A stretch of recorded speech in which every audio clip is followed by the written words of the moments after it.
السلام علیکم ورحمۃ اللہ وبرکاتہ۔ ناظرین حضرات، یہ بیان حضرت کا اورنگ آباد شہر مہاراشٹر میں ہوا ہے، مدرسہ اقبال بن مالک جو نابینا بچوں کا ہے۔ جن حضرات کی نظروں میں ایسے بچے ہو جو بھیجنا چاہتے ہیں تو آپ اس نمبر پر رابطہ کر سکتے ہیں جو ڈسپلے پر آ رہا ہے، اور چینل کو لائک اور سبسکرائب ضرور کریں۔ السلام علیکم۔ وعلى آله وأصحابه وأزواجه وذرياته وأهل بيته أما بعد فأعوذ بالله من الشيطان الرجيم بسم الله الرحمن الرحيم إنا نحن نزلنا الذكر وإنا له لحافظون وقال رسول الله صلى الله عليه وسلم تبرك بالقرآن فإنه كلام الله وخرج منه أو كما قال عليه الصلاة والسلام صدق الله المولانا العظيم وصدق رسوله النبي الأمي الكريم ونحن على ذلك لمن الشاهدين والشاكرين والحمد لله رب العالمين۔ بزرگوں اور دوستوں،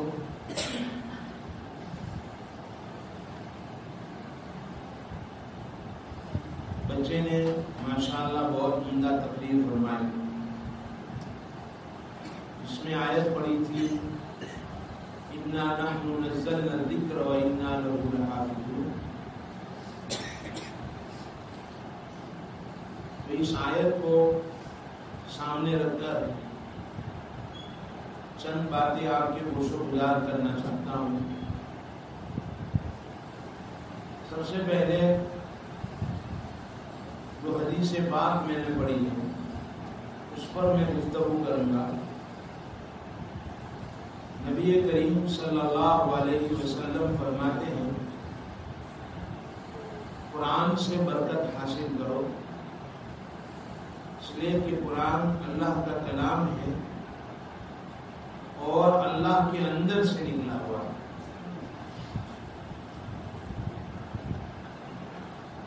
بہت سی کتابیں اور صحائف دنیا میں آئے، بہت سے رسول آئے جن پر اللہ رب العزت نے صحائف اور کتابوں کا نزول فرمایا، لیکن وہ سارے صحائف اور ساری کتابیں اللہ کی کتاب ہے، اللہ کا کلام نہیں ہے۔ اس کو ہم کتاب کہہ سکتے ہیں، کلام نہیں کہہ سکتے۔ آج کل تورات جس کو یہ لوگ بائبل کہتے ہیں، انجیل جس کو یہ لوگ بائبل کہتے ہیں، تورات اور زبور جو مشہور کتابیں ہیں وہ اللہ کی کتابیں ہیں، اللہ کا کلام نہیں۔ تورات حضرت موسیٰ علیہ السلام کو کوہ طور پر بلایا گیا اور ساری تختیاں ایک ساتھ دے دی گئی کہ یہ تمہارے لیے ہے، تمہارے قوم کی ہدایت کے لیے ہے۔ تو یہ اللہ کی کتاب ہوئی، لیکن اللہ نے اس کی تلاوت نہیں کی۔ تورات کی تلاوت اللہ نے نہیں فرمائی، صرف لکھی ہوئی تختیاں ان کو دے دی۔ زبور اور انجیل کا حال یہ ہے کہ انجیل جس کو بائبل کہتے ہیں اس کے مضامین، معانی حضرت عیسیٰ علیہ السلام کی طرف پر نازل کیے گئے، اور حضرت عیسیٰ علیہ السلام نے اپنی زبان سے ان مضامین کو ادا کیا، ان معانی کو ادا کیا۔ تو زبان عیسیٰ علیہ السلام کی اور معانی اللہ کی، اس لیے اس کو ہم کتاب کہہ سکتے ہیں لیکن اللہ کا کلام نہیں۔ کلام تو عیسیٰ علیہ السلام کا تھا، معانی اللہ کے تھے. یہی حال زبور کا ہے کہ حضرت داؤد علیہ السلام پر اللہ نے مضامین اور معانی نازل فرمائے، اور حضرت داؤد علیہ السلام نے اپنی زبان میں اس کی تلاوت کی، تو یہ زبور ہو گئے. لیکن قرآن کریم واحد ایسی کتاب ہے جس کی تلاوت اللہ نے کی، جبرائیل امین نے سنا، جبرائیل امین نے تلاوت کی، نبی کریم صلی اللہ علیہ وسلم نے سنا، اور نبی کریم صلی اللہ علیہ وسلم نے تلاوت کی، صحابہ نے سنا. پھر یہ سلسلہ چلتا ہوا آیا، اور آج سننے سنانے کا الحمدللہ عمل ہو رہا ہے، سنایا جا رہا ہے اور بچے سن رہے ہیں. قرآن اللہ کا کلام ہے، اللہ نے اس کی تلاوت فرمائی. اس دنیا کے پیدا کرنے کے 2000 سال پہلے بھی دنیا پیدا نہیں ہوئی تھی، اس کے 2000 سال پہلے اللہ رب العزت نے سورہ یاسین شریف کی اور سورہ طٰہٰ کی تلاوت فرمائی فرشتوں کے مجمع میں. تو فرشتوں نے کہا کتنی مبارک ہوگی وہ امتیں کہ جن پر یہ صورتیں نازل کی جائے گی، کتنی مبارک ہوگی وہ زمانے جو اس کو تلاوت کریں گے، کتنے مبارک ہوں گے وہ سینے جو اس کو محفوظ کریں گے. جس کی تلاوت اللہ فرمائے، وہ سورت، وہ کلام جو اللہ کے اندر سے نکلا ہوا ہے، وہ بچے محفوظ کر لے گا اپنے سینوں میں. کتنی بڑی سعادت ہے. اس لیے قرآن اللہ کا کلام ہے، اللہ نے اس کی تلاوت فرمائی ہے. ہمیں اپنی اولاد کو اس سے جوڑنے کی کوشش کرنی چاہیے.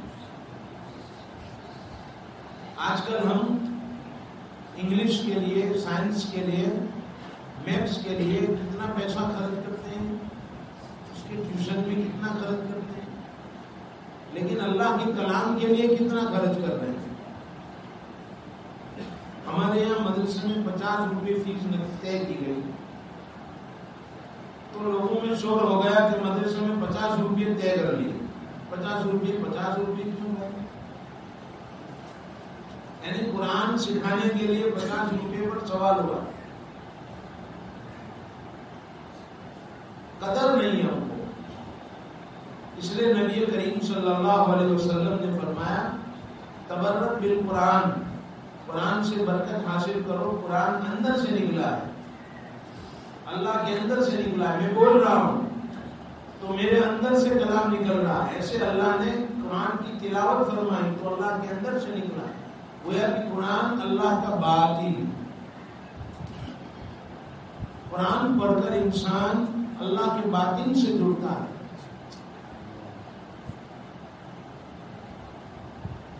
اس لیے امام احمد بن حنبل رحمۃ اللہ تعالیٰ نے اللہ تعالیٰ کو خواب میں دیکھا، فرمایا کہ اللہ آپ سے ملنے کا طریقہ کیا ہے؟ کہا قرآن کی تلاوت کرو، سمجھ کر کہ بلا سمجھے. کہا سمجھ کر کرو یا بلا سمجھے کرو،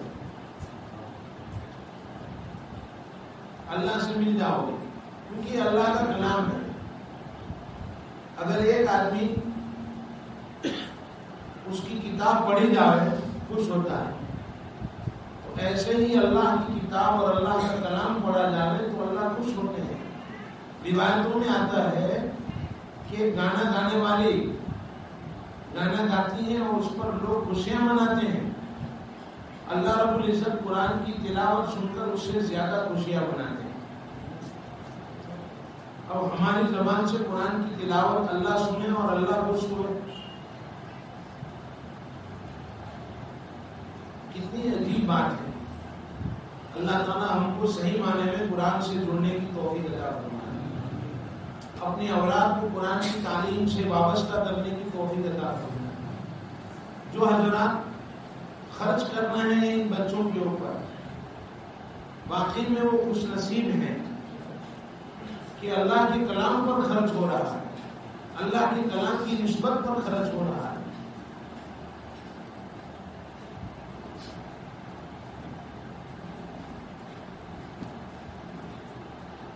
اللہ کے کلام کی نسبت پر خرچ ہو رہا ہے۔ قرآن کی حفاظت کیسے ہوئی؟ آیت بھی اوپر لکھی ہوئی ہے، اللہ خود فرماتے ہیں اِنَّا ہم نحن ہم ہی اِنَّا نحن نزلنا القرآن ہم نے ہی قرآن کو نازل کیا ہے۔ کتنی تاکید علماء جانتے ہیں، اِنَّا نحن نزلنا ہم نے ہی قرآن کو نازل کیا ہے، وَإِنَّا اور ہم ہی لہو یہ بھی تاکید لحافظون ہم حفاظت کریں گے البتہ، تاکید ہی تاکید۔ اس لیے نبی کریم صلی اللہ علیہ وسلم پر جب قرآن نازل ہوتا تھا تو آپ صلی اللہ علیہ وسلم جبرائیل امین علیہ السلام کے ساتھ ساتھ پڑھتے تھے، جب جبرائیل پڑھتے تھے تو ساتھ ساتھ پڑھتے تھے۔ تو اللہ تعالیٰ نے آیت نازل فرمائی لا تحرک به لسانک لتعجل به ان علینا جمعه وقرآنہ ثم ان علینا بیانہ۔ اللہ فرماتے ہیں اپنی زبان کو میرے محبوب حرکت نہ دو، لا تحرک به لسانک لتعجل به، جلدی نہ کرو، آپ اپنی زبان کو حرکت نہ دو، غور سے سنو جب قرآن جبرائیل پڑھے۔ ان علینا جمعہ وقرآنہ، ہم اس کو آپ کے سینے میں جمع کر دیں گے اور آپ سے اس کو پڑھوا لیں گے۔ تو سینے میں محفوظ کرنا یہ بھی اللہ کا کام ہے، اور زبان سے پڑھوا لینا یہ بھی اللہ کا کام ہے۔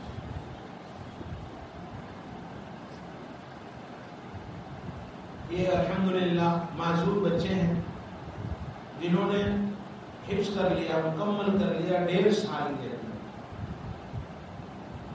اللہ بتلانا چاہتے ہیں کہ میں کسی کا محتاج نہیں ہوں۔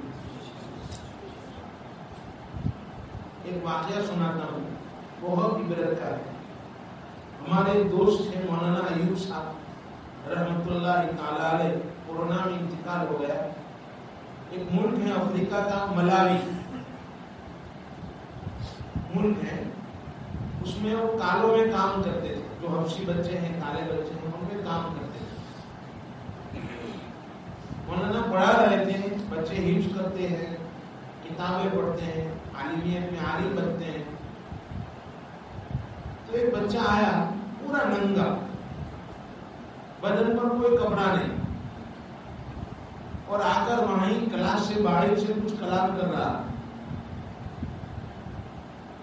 ہمارا جیسا مولوی ہوتا ہے تو اس کو بھگا دیتا ہے، بھگا اس کو، ننگا آ گیا ہے۔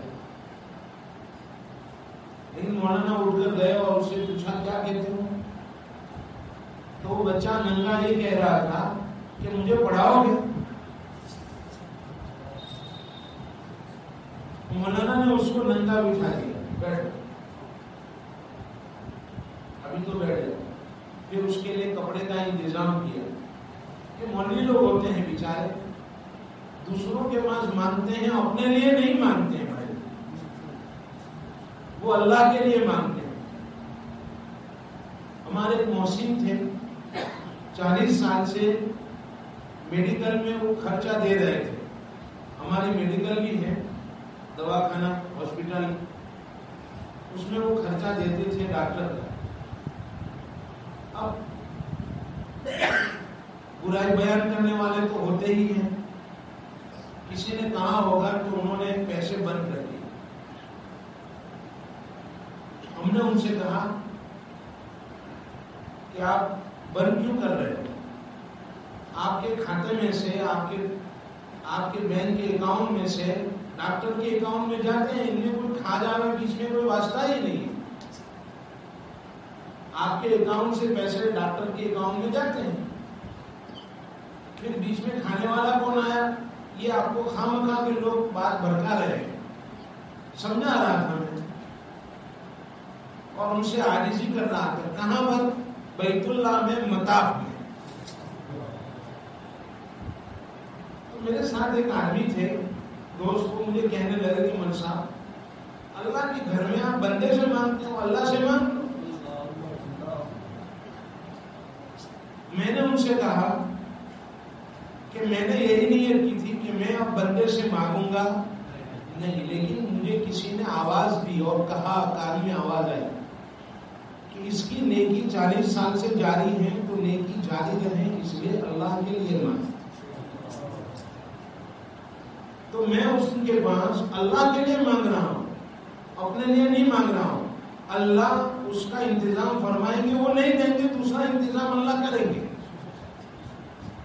لیکن چونکہ ان کی نیکی 40 سال سے جاری ہے، تو وہ جاری رہے اللہ کے یہاں. یہ جاوے تو اس حال میں جاوے کہ ان کی نیکی چالو کی چالو ہو، سکتا ہے جاریہ ان کا جاری ہو کہ ایک کام جاری کر کے گئے اور نیکی جاری کیوں نہیں. اس لیے میں مانگ رہا ہوں.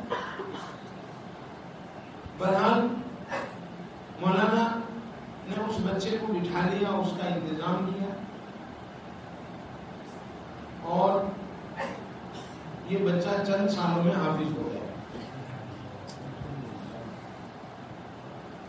اب جب حافظ ہو گیا تو بہت سارے بچے حافظ ہوئے تھے. مولانا نے جلسہ کیا ایک بڑا، اور ملاوی جو ہے اسلامی ملک ہے، تو اس کا جو ایجوکیشن منسٹر تھا اس کو بلایا. وہ جب آیا تقریر کرنے کے لیے بیٹھا تو رونے لگا، خوب رویا. کہنے لگا، آپ جانتے ہو میں کیوں روتا ہوں؟ کہ یہ جو بچہ حافظ ہوا، مولانا نے اس کا واقعہ سنایا کہ بھائی یہ ننگا آیا تھا ہمارے پاس، آج الحمدللہ وہ حافظ قرآن بن گیا. یہی وہ بچہ ہے کہ اس کی ماں پاگل تھی، جب پیدا ہوا تو اس کی ماں نے اس کو ڈسٹبن میں ڈال دیا. اس وقت میں ہیلتھ منسٹر تھا، مجھ پر فون آیا تو میں نے اس کو ڈسٹبن سے اٹھایا، ہاسپٹل میں داخل کیا، اور پھر اس کے لیے انتظام کیا. وہ کچھ بڑا ہوا، اور پھر یہ ولیوں کے ہاتھ چڑھ گیا جس کو اس نے حافظ قرآن بنا دیا. اللہ تعالیٰ یہ بتلانا چاہتے ہیں کہ میں کسی کا محتاج نہیں ہوں، میں چاہوں تو ڈسٹبن سے اٹھا کر حافظ قرآن بنا سکتا ہوں.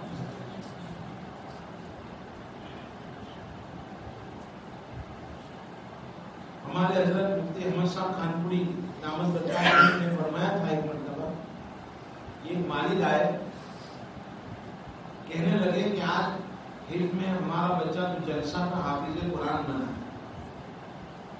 اب جمعرات کو بچے گھر جاتے ہیں، قریب والے جو ہوتے ہیں وہ جمعرات کو چھٹی ہوتی ہے تو گھر جاتے ہیں. حضرت ہر جمعرات کو یہ بچہ آتا ہے تو چمپل گھوم کر کے آتا ہے، ہر جمعرات کو چمپل گھوم کر دیتا ہے. نئی چمپل ہم کو لا کے دینے پڑتی. تو حضرت نے فرمایا کہ سبحان اللہ، ایک بچہ اپنے چمپل کی حفاظت نہیں کر سکتا ہے، اللہ نے اس کے سینے میں قرآن اٹھا کر اپنے قرآن کی حفاظت کر دی.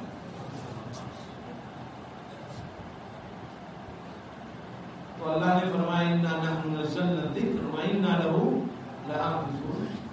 نبی کریم صلی اللہ تعالی علیہ وسلم سے فرمایا کہ آپ جلدی نہ کرو، اطمینان سے سنو، قرآن ہم تمہارے سینوں میں اتار دیں گے اور تمہاری زبان سے پڑھوا لیں گے.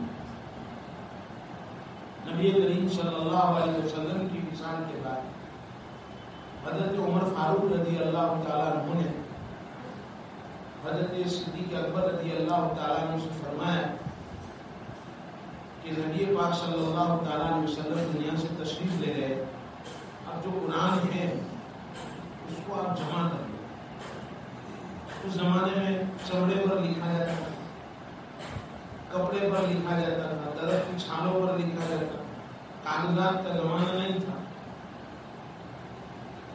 تو حضرت ابوبکر صدیق رضی اللہ تعالیٰ عنہ نے اعلان فرمایا اور اس کے لیے جماعت تیار کی حافظ قرآن کی، حفاظ کی، کہ آپ مل کر اس کو جمع کرو۔ چنانچہ سب کے پاس سے جو جس کے پاس تھا وہ جمع کیا گیا اور پورا مکمل قرآن حضرت حفصہ رضی اللہ تعالیٰ عنہ ام المومنین حضرت حفصہ رضی اللہ تعالیٰ عنہ کو دے دیا گیا کہ آپ اپنے پاس اس کو محفوظ رکھیں۔ چنانچہ پورا کا پورا قرآن وہ جس میں بھی لکھا ہوا تھا تختیوں میں، وہ حضرت حفصہ بنت عمر ہماری ماں ام المومنین حضرت حفصہ رضی اللہ تعالیٰ عنہ کے پاس موجود ہے۔ پھر حضرت عثمان رضی اللہ تعالیٰ عنہ کا زمانہ آیا تو حضرت عثمان رضی اللہ تعالیٰ عنہ نے چمڑے کے اوپر ایک جماعت تیار کی صحابہ کی، اور چمڑے کے اوپر پورا قرآن لکھا گیا جس کو مصحف عثمانی کہتے ہیں۔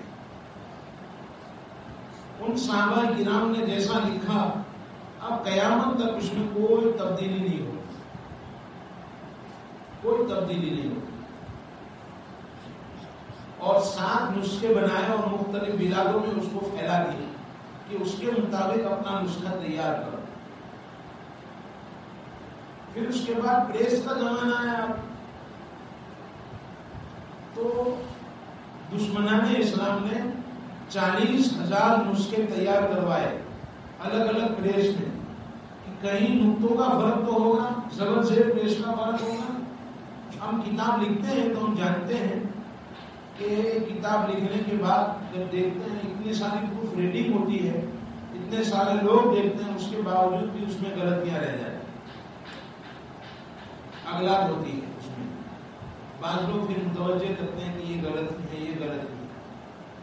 تو 40,000 نسخے تیار کروائے گئے، پھر لے کر بیٹھے کہ اس میں غلطیاں ہوگی، یہ جو وعدہ کرتے ہیں کہ قرآن میں غلطی نہیں ہو سکتی ہے، تو ہم دیکھیں گے کہ اس میں غلطیاں ہے۔ لیکن الحمدللہ 40,000 نسخوں کا جب تقابل کیا گیا تو اس میں نقطے کا بھی فرق نظر نہیں آیا، زبر زیر پیش کا بھی فرق نہیں آیا، اور آج مختلف جگہوں میں قرآن چھپتا رہتا ہے لیکن کسی جگہ کے اوپر بھی آپ کو نقطے کا یا زبر کا فرق انشاءاللہ نظر نہیں آئے گا۔ تو اللہ رب العزت نے چونکہ قرآن کی حفاظت کی ذمہ داری لی ہے، اِنَّا نَحْنُ نَزَّلْنَا الذِّكْرَ وَإِنَّا لَهُ لَحَافِظُونَ، اس طریقے سے قرآن کی حفاظت ہوتی ہے کہ اللہ رب العزت اس کو سینوں میں محفوظ کر دیتے ہیں، بعض کے لیے آسان فرما دیتے ہیں۔ تو یہ خوش نصیب بچے ہیں کہ جو جن کے سینوں کو اللہ نے قبول فرمایا ہے، جو حفظ کرنا ہے۔ آسان نہیں ہے، یہ بار بار اس کو پڑھنا پڑتا ہے، صبح سے اٹھ کر شام تک وہ قرآن کی تلاوت کرتے رہتے ہیں۔ تو یہ اللہ رب العزت کے مخصوص بندے ہیں۔ اللہ رب العزت ہمیں ان مخصوص بندوں کی قدر دانی کی توفیق نصیب فرمائے، ادھر متوجہ ہونے کی توفیق نصیب فرمائے، کیونکہ اس کو معمولی سمجھا جاتا ہے کہ معمولی لوگ ہیں یہ، حالانکہ معمولی لوگ نہیں ہیں، ان کا بہت بڑا مقام ہے۔ چنانچہ اللہ رب العزت ان کو آخرت کے اندر فرمائیں گے ایک حافظ قرآن کو پہلے تو ان کے ماں باپ کے سروں پر تاج رکھا جائے گا قیامت کے دن، جب سارے لوگ نفسا نفسی کے عالم میں ہوں گے، ان کے ماں باپ کو تاج پہنا جائے گا، لوگ پوچھیں گے کون لوگ ہیں؟ آپ سمجھیے تو صحیح کہ جس کی تلاوت اللہ نے فرمائی ہو اس میں کتنی خوبیاں ہوگی۔ تو اللہ رب العزت جو ہے ان کے ماں باپ کو تاج پہنائیں گے، ان کے ماں باپ کو تاج پہنائیں گے، لوگ رشک کریں گے کہ یہ کون لوگ ہیں جن کو آج قیامت کے نفسی کے عالم میں تاج پہنایا گیا ہے۔ اور حافظ قرآن سے کہا جائے گا، جیسے وہ تقریر کرنے والے طالب علم تقریر کر رہے تھے، وَرَتِّلِ الْقُرْآنَ تَرْتِيلًا، قرآن کو ترتیل سے پڑھو، ٹھہر ٹھہر کر پڑھو۔ اللہ فرمائیں کہ ٹھہر ٹھہر کر پڑھتا جا اور جنت کے درجے چڑھتا جا۔ حافظ پڑھتا جائے گا اور جنت کے درجات چڑھتا جائے گا۔ قاری طیب صاحب رحمۃ اللہ تعالیٰ علیہ فرماتے ہیں کہ قرآن کریم پورا کا پورا جنت ہے. قرآن جنت ہے، اس کا ہر حرف جنت ہے. روایتوں میں آتا ہے کہ جبرائیل امین علیہ السلام تشریف لائے تو ان کے پاس ایک نقطہ تھا. نقطہ جو جانتے ہیں نا، نقطہ ڈاٹ جس کو کہتے ہیں. تو نبی کریم صلی اللہ تعالی علیہ وسلم نے پوچھا کہ جبریل یہ کیا ہے؟ فرمایا کہ یہ میدان مزید ہے. میدان مزید کیا ہے؟ کہاں آخرت کے اندر جنت میں ایک میدان ہے جو پورا سفید ہے، اس کی مٹی سفید، اس کی گھاس سفید، پورا کا پورا سفید ہے، اور اتنا بڑا ہے کہ میں اس میں گھوم رہا ہوں لیکن ابھی تک اس کا کنارہ مجھے ملا نہیں ہے. بڑا میدان. جمعہ کے روز اس کو سجایا جائے گا قیامت کے بعد جنت میں حساب سے. وہاں رات اور دن نہیں ہوتے ہیں لیکن حساب سے جمعہ کا روز ہوگا تو اس کو سجایا جائے گا. ممبر رکھے جائیں گے، ممبر کے پیچھے کرسیاں ہوگی، ممبر پر انبیاء ہوں گے اور نبی کے پیچھے ان کی امتیں ہوں گی. نبی کریم صلی اللہ علیہ وسلم کے لیے بھی ممبر رکھا جائے گا. آپ اس ممبر پر تشریف فرما ہوں گے اور آپ کے پیچھے آپ کی امت کی کرسیاں ہوگی. جو جتنا نبی سے قریب ہوگا جنت میں اتنا ہی قریب ہوگا، اس کی کرسی اسی اتنی قریب ہوگی. وہاں کوئی نام لکھا ہوا نہیں ہوگا، کوئی فرشتے بٹھانے والے نہیں ہوں گے، بلکہ اپنی قلبی شہادت سے اپنی جگہ پر جا کر سب بیٹھیں گے. اور اخیر میں چبوترا ہوگا، اس چبوترے پر چند لوگ ہوں گے جو کمزور ایمان والے ہوں گے. بہرحال اس میدان مزید کے اندر نبی کریم صلی اللہ تعالی علیہ وسلم تشریف فرما ہوں گے اور بیچ میں ایک کرسی ہوگی جس پر اللہ تعالیٰ کی تجلی کا نزول ہوگا. اور حضرت داؤد علیہ السلام جو ہے، کہا جائے گا کہ اللہ کی حمد و ثنا بیان کیجیے. حضرت داؤد علیہ السلام کو بہت بہتر آواز دی گئی. حضرت داؤد علیہ السلام جو ہے اللہ کی حمد و ثنا بیان کریں گے. لوگوں میں کیف طاری ہوگا اور پھر ان کو ایک شراب پلائی جائے گی جو شراب طہور، بہترین شراب. وَسَقَاهُمْ رَبُّهُمْ شَرَابًا طَهُورًا، پاکیزہ شراب ان کو پلائی جائے گی تو کیف اور طاری ہوگا. اور پھر نبی کریم صلی اللہ علیہ وسلم قرآن کی تلاوت کریں گے. جب آپ تلاوت کریں گے تو صحابہ یہ کہیں گے کہ نبی کریم صلی اللہ علیہ وسلم کے پیچھے ہم نے تو نماز پڑھی لیکن کبھی یہ حقائق ہمارے سامنے کھلے ہی نہیں. اور ہر جمعہ کو الگ الگ حقیقتیں کھلتی جائیں گی کیونکہ اللہ رب العزت کے علم میں کوئی انتہا نہیں ہے. تو اللہ کے کلام کی کوئی انتہا نہیں. حقائق کھلتے جائیں گے، حقائق کھلتے جائیں گے. تو یہ قرآن عظیم الشان نعمت ہے جو اللہ رب العزت نے ہمیں عطا فرمائی ہے اور اللہ رب العزت نے اس امت کو خصوصی طور پر نوازا ہے. اللہ رب العزت ہم کو اس کی قدردانی کی توفیق نصیب فرمائے. وقت ہو چکا ہے بہت زیادہ،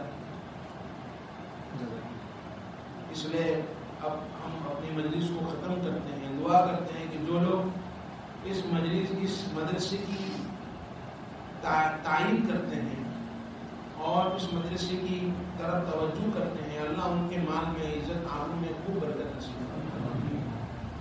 ہمارے یہاں ایک بہت بڑے اللہ کے ولی گزرے ہیں، حضرت مولانا عبداللہ صاحب رئیس فلاح دارین ترکے سر. وہ معتمین تھے، انتقال ہو گیا. بہت سالوں کی عمر، 90 سال کی عمر میں انتقال ہوا. تو حضرت فرماتے تھے جو ان اداروں کی طرف محبت کی نگاہ سے دیکھے گا اللہ رب العزت ان کی نسلوں میں عالم پیدا فرمائے، ان کی نسلوں میں دین کی خادم پیدا فرمائے.